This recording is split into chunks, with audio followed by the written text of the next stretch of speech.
Pemerintah Korea Selatan mengumumkan status darurat militer pada Selasa 3 Desember. Namun 6 jam kemudian Presiden Korea Selatan Yoon Suk Yeol mencabut status tersebut pada Rabu 4 Desember pukul 4.30 waktu setempat. Yoon mengatakan pengumuman darurat militer itu dilakukan untuk melindungi negara dari ancaman kekuatan komunis. Lalu apa maksud dari darurat militer? Merujuk dari Australian Broadcasting Corporation, darurat militer adalah kondisi ketika hukum konvensional ditangguhkan dan orang-orang militer menggantikan para pengambil keputusan sipil.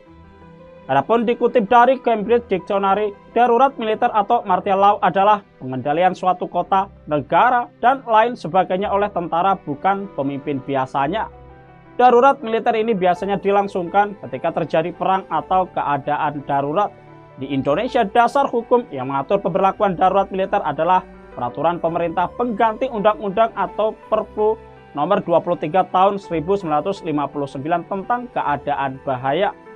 Menurut Pasal 1 Perpu Nomor 23 Tahun 1959, keadaan darurat militer dapat dinyatakan jika keamanan atau ketertiban hukum terancam. Misalnya karena pemberontakan, kerusuhan, bencana alam, atau jika ada ancaman perang. Dalam keadaan darurat militer, hukum sipil dan kebebasan warga bisa ditangguhkan dan militer memiliki wewenang untuk mengambil keputusan yang biasanya berada di tangan otoritas sipil. Darurat militer juga dapat diberlakukan jika kehidupan negara berada dalam kondisi bahaya yang mengancam stabilitas nasional. Selama pemberlakuan darurat militer, pengendalian tertinggi berada di tangan presiden atau panglima tertinggi angkatan perang. Dalam situasi ini, otoritas militer memiliki kewenangan untuk mengambil tindakan seperti pembatasan hak warga sipil, pembatasan kebebasan pers, penyitaan properti, hingga penerapan jam malam untuk menjaga ketertiban. Contoh penerapan darurat militer di Indonesia adalah pada tahun 2003 ketika Presiden Megawati Soekarno Putri mengumumkan darurat militer di Provinsi Aceh. Langkah ini diambil untuk menghadapi gerakan Aceh Merdeka atau GAM yang menuntut kemerdekaan dari Republik Indonesia. Pemberlakuan darurat militer tersebut memberikan wewenang penuh kepada militer untuk mengambil tindakan-tindakan yang dianggap perlu demi menjaga keamanan dan ketertiban di Aceh. Sementara itu, darurat militer di Korea Selatan pada Selasa malam berawal dari Presiden Yoon tiba-tiba memberlakukan darurat militer.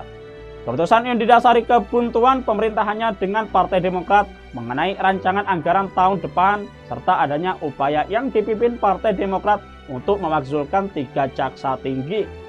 Selama pengumumannya di televisi, Yoon menyebut pihak oposisi sebagai pasukan anti negara pro Korea Utara yang tidak tahu malu, yang merampas kebebasan dan kebahagiaan warga negara.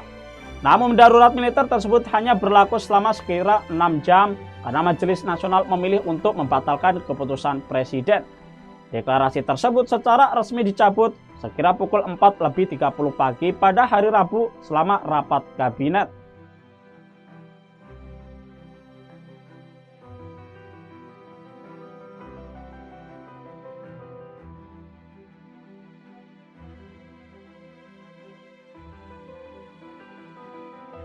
Download Tribun X sekarang, menghadirkan lokal menjadi Indonesia.